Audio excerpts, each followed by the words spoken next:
Have you ever been in a meeting where everyone seemed aligned, and then 5 minutes later, the real conversation started? Maybe someone sends a message saying, "Did anyone else notice that?"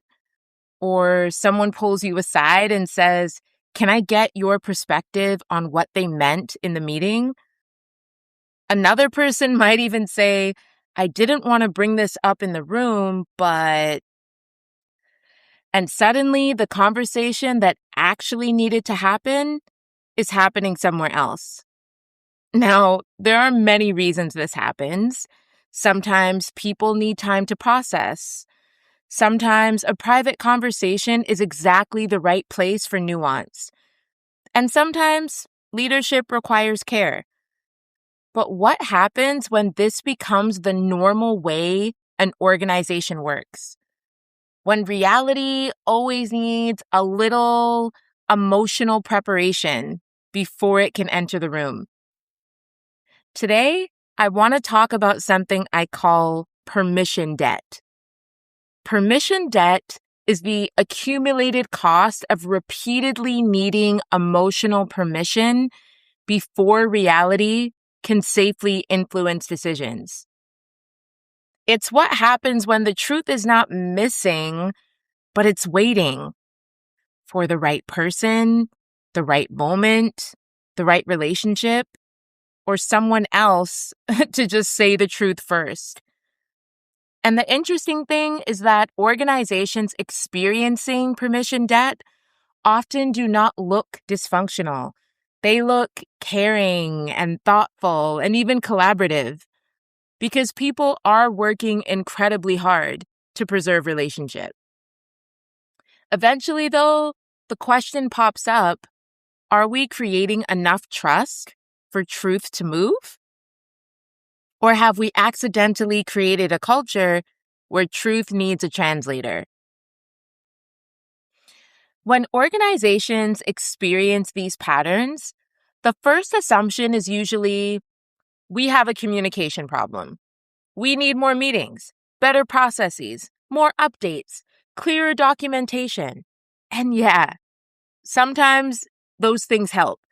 But often, the deeper issue is not communication, it's permission. Communication can exist everywhere, while clarity still struggles to arrive where decisions are made. You can have more Slack messages, more check-ins, more collaborative tools, more meetings than ever, and still have people unsure where reality is actually allowed to live. And this is where things become super interesting because most organizations are not truth deficient, right? People usually know what's happening. They notice the tension, they see the challenges, and they understand when things are unclear. So the problem is that the truth is fragmented. It exists in little pieces. One person knows one part, another person knows another. The leader understands one concern, and a team member understands another. And instead of those perspectives meeting together, they move through informal channels. A conversation after the meeting, a private message, a one-on-one, a relationship where someone feels safe enough to finally say, "Here's what I'm actually seeing." The organization is lacking the conditions where intelligence can be shared collectively. And when clarity becomes expensive to access, organizations start paying for it in other ways. So I started noticing this when I was working as a chief of staff inside a mission-driven organization. And part of my role involved helping create more visibility across teams. So we were trying to move conversations about priorities, progress, challenges, and metrics out of the isolated conversations and into a more collective understanding. So the intention was really simple. If everyone understands what's happening across the organization, we can make better decisions together. And on paper, this makes complete sense, right? More transparency should create more alignment. But what I found fascinating was what happened emotionally when visibility increased, because many people had never experienced their work being discussed as part of a shared organizational system. Usually, their work was reviewed privately with their manager, during a performance conversation, or when something had already gone wrong. Now, suddenly, peers could ask questions, different teams could see dependencies, and leaders could understand trade offs, not as criticism, but as learning. However, emotionally, those two things are not always experienced as the same. Learning and judgment can feel very similar when someone does not feel psychologically prepared to be seen. And I started noticing changes. People became more careful with their language. They would think about how something might be interpreted, asking things like, should we include that? How do we frame this? Maybe we wait until we have more information. Again, none of this was irrational. People were genuinely trying to be thoughtful, and they were trying to protect relationships. Eventually, though, I started noticing that we were kind of operating as two organizations, right? There was the org that was represented in meetings, and there was the org that was in all of the conversations afterward. So the formal org and the emotional org. And neither one was fake, but they weren't the same. And that gap is where permission debt begins accumulating. So I want to bring in a reflective tool here because this is where I think intuitive practices can add another layer of awareness. I use reflection cards not as prediction, but as a way of surfacing patterns that may already be present beneath the surface. So for this particular conversation, what popped up was the root of fire and the seven sisters in reverse. And I'm going to get into what these concepts represent. So the root of fire carries this energy of initiation, courage, movement, the willingness to take the next step, even when you cannot guarantee the outcome. Its message is essentially, there is something trying to emerge. There is something asking to move, but it requires courage. Then we have the seven sisters, which showed up in reverse.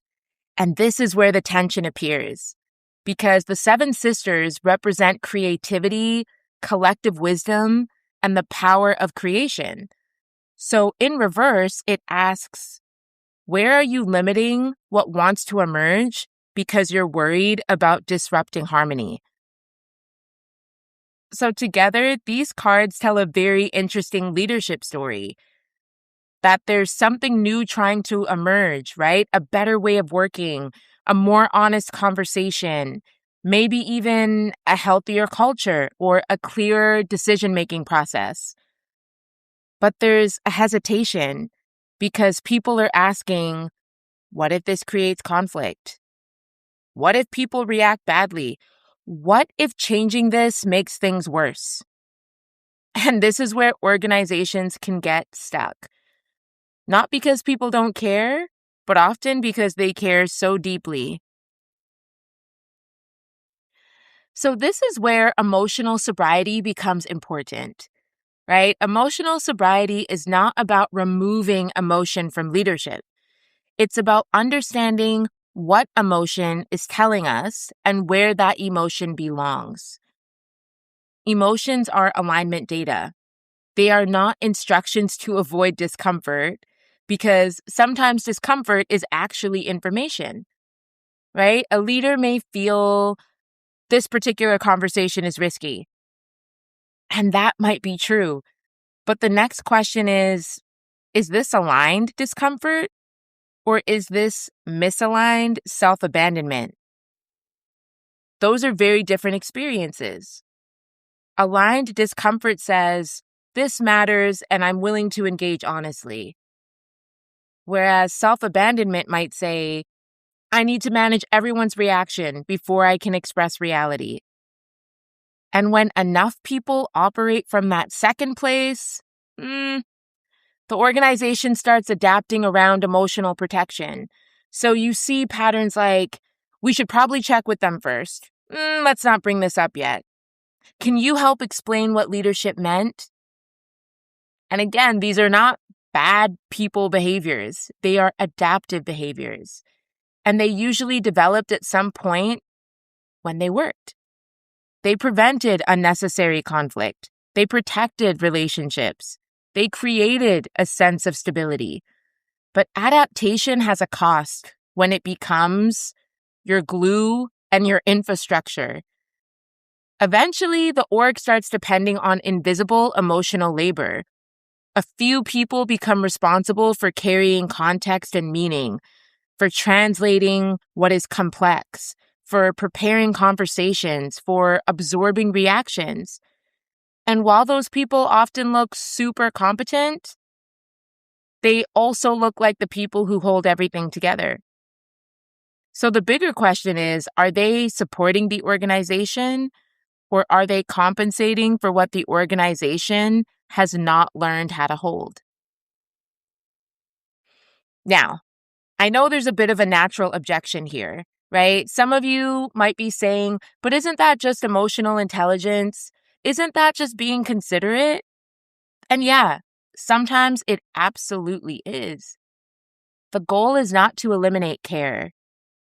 And it's not to encourage people to say everything impulsively. That's not clarity either.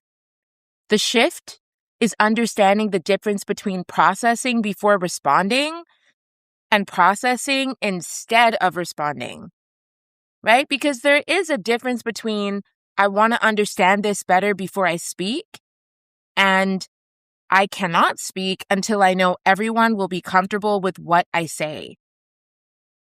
One is discernment and the other is dependence on emotional permission. Another objection might be, but what if bringing this up creates conflict? And the reality is that healthy cultures do not eliminate conflict. They build the capacity to work through it.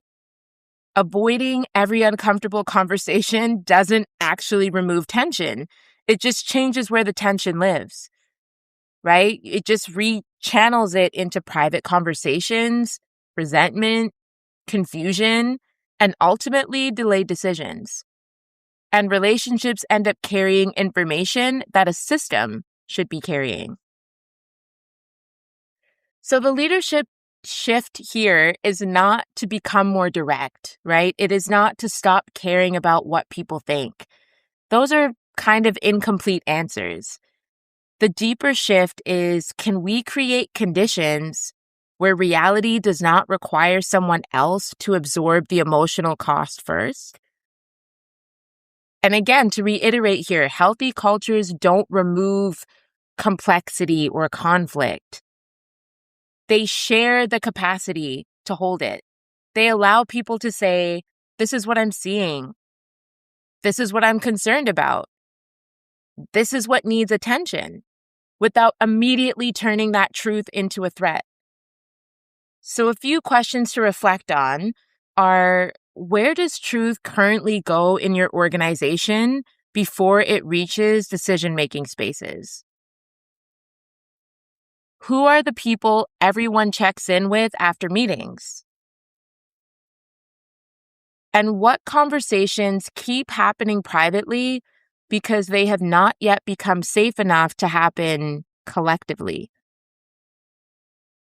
At the end of the day, organizations eventually reproduce what people repeatedly practice. So if people repeatedly practice waiting for permission, permission becomes culture. And if people repeatedly practice shared clarity, clarity becomes culture.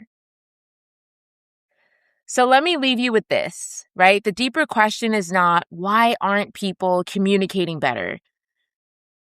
It's a level of considering, what has our culture taught people communication requires? So I explore this idea further in my writing, where I break down how permission debt and these patterns develop and what changes when clarity becomes a shared organizational resource. You can find that deeper conversation linked below.